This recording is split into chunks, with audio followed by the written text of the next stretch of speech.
আসসালামু আলাইকুম ওয়া রাহমাতুল্লাহি ওয়া বারাকাতুহু। প্রিয় বন্ধুরা, আজকে আমরা জানব ভূমিকম্পন হওয়ার কারণ।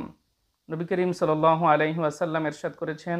ইদাত্তুখিদাল ফাইউ দুয়ালান ওয়াল আমানাতু মাগনামান ওয়াজ যাকাতু মাগরামান ওয়া তুআল্লিমা লিগাইরিদ্দিন ওয়া আতাআর রাজুলু ইমরাআতাহু ওয়া আক্কা উম্মাহু ওয়া আদনা সাদীকাহু ওয়া আকসা আবাহু ওয়া যাহারাতিল আসওয়াতু ফিল মাসাজিদ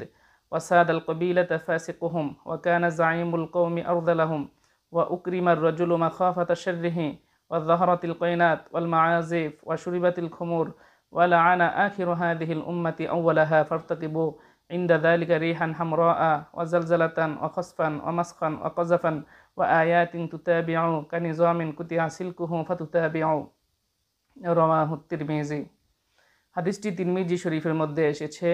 নবী করিম সাল্লাল্লাহু আলাইহি ওয়াসাল্লাম ইরশাদ করেছেন, যখন মানুষ গনিমতের মালকে ব্যক্তিগত মাল মনে করবে এবং আমানতের খেয়ানত করবে, তারপরে দিনের স্বার্থে জ্ঞান অর্জন করবে না, দুনিয়ার স্বার্থে মানুষ জ্ঞান অর্জন করবে, স্ত্রীর কথা শুনবে, স্ত্রীকে প্রাধান্য দিবে, মায়ের সাথে নাফরমানি করবে এবং বন্ধুদেরকে কাছে জায়গা দিবে, স্থান দিবে, মানুষের সাথে বন্ধুত্ব গড়ে তুলবে, কিন্তু নিজের বাবাকে দূরে সরিয়ে দিবে, তখনই বুঝবে যে ভূমিকম্পন হবে। নবী করিম সাল্লাল্লাহু আলাইহি ওয়াসাল্লাম আলোচ্য হাদিসে আরও বলেছেন, যখন তোমরা দেখবে মসজিদ সমূহের মধ্যে শোরগোল হচ্ছে, অট্ট আওয়াজ হচ্ছে, মানুষ শোরগোল করছে, তখন বুঝবে যে ভূমিকম্পন হবে।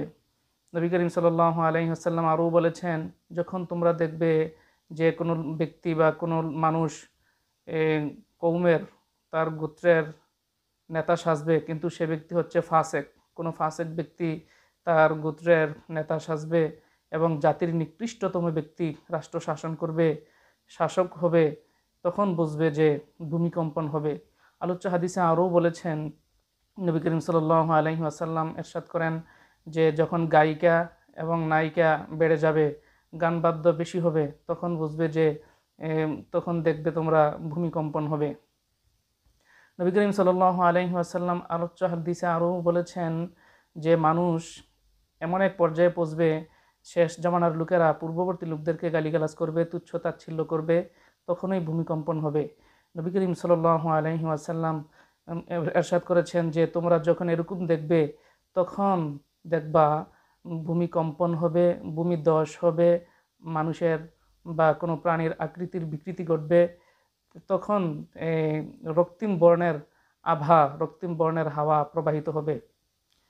প্রিয় বন্ধুরা, প্রিয় দর্শক, নবী করিম সাল্লাল্লাহু আলাইহি ওয়াসাল্লাম আরও হাদিসে বলেছেন যে সুতার মধ্যে যেমন তাসবিহ